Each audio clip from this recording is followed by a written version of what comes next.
And what I'm going to be doing today is taking you through my planning permission gems, any self-builders that are currently at or going through the planning permission process. In the meantime, if you find any value in this video, make sure you hit subscribe. So stay tuned and let's get into it. Before you even submit your planning permission, understand why you're carrying out your project.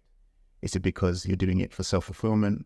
Are you doing it for profit? Are you doing it to house your family, or for some other reason? The reason you need to understand your why is because when you're going forward in your project, every decision you make can just tie back into your why.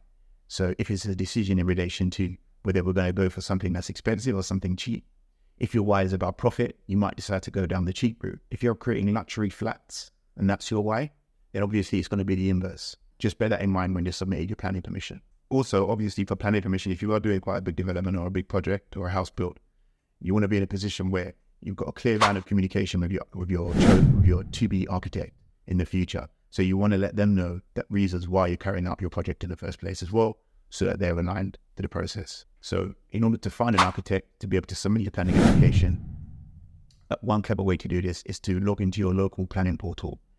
So local planning portals, every council has one wherever you are in the UK. And this is where you would submit your planning application to, and they will go through the motions to get approved. Now, there's a public directory of all the historic planning applications on there for which you can log in and see, neighbor 55 or neighbor 63 down the road might be doing development, and you're curious as to what's going on. If you log into the portal, you can see what they're up to, what they're doing, and you can find a project that's similar to yours, and then you can have an architect that way. But 9 times out of 10, architects are always trying to promote themselves, and a great way architects can promote themselves is by putting their branding on their drawings. So when other people view their drawings or similar schemas, if they are, carrying out a similar development, you're able to pick those up and have a look. So that's one quick way of being able to find an architect for your project. Another tip is when you actually, get an architect on board, as for the drawings, suggest that they don't put really low-level detail on the drawings, like floor heights, things like that. Because when you go through planning permission and into building control, what you can do is you can sneak height out. So you can maybe make your floors and your ceilings a little bit lower or higher, obviously depending on the floor or the ceiling. If you commit to something in the planning when it gets approved, that's what you're going to have to produce and do. So just bear that in mind. One lesson learned from our perspective in relation to the development that we did. Next one is check the road precedent. So when I say road precedent, see what the art of the possible is fundamentally on your road. And the way to do that is to physically go and, if you can, have a look. If you're in a terraced area, assuming you are, and see what else other people have done in terms of their, rear dormers, extensions. Because there's no guarantee, but it's more likely that a council is more likely to approve your design based on other people's precedent, as they call it. So consider that when obviously submitting your planning application. But just a note, there's no guarantee that just because a neighbor has it, you can have it as well. But it's just a great way of being able to kind of get an idea or a feeling for what a council is likely to approve or reject.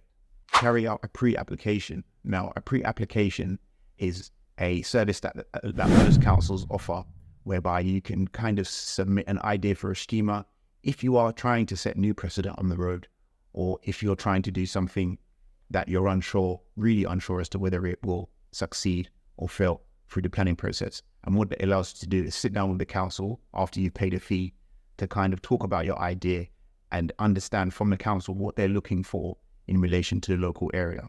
But again, there's no guarantee to this being successful. For our project, building 2 houses, we didn't. And the reason was because we saw precedent for another 2 properties down the road. Although bear in mind, minimum floor space requirements nearly enabled our planning permission to be rejected. But thanks to our planning consultant, shout out Justin, top planning consultant for anyone that needs him, he saved our application. We had to make a quick adjustment to the drawings to appease the minimum floor space standard in our borough of Newham, and we got the approval in the end. Top planner. If it wasn't for him, we'd have to go through the whole process again. This is another smart one, although we haven't done it. Warm up your neighbours to the idea of the fact that you're going to be doing some sort of development in the future. Try and build good relationships. It's not that neighbours can stop your application or planning going through. It's just something you just don't need in your head, right? So try and build a level of rapport with your neighbors to minimize their rejection or, bias towards you carrying out a development. Maybe work together. It could be a case that you propose both to do an extension at the same time because it will benefit both of you. And also economies of scale. You can both use a similar builder to keep the costs down for both of you. So definitely think about that.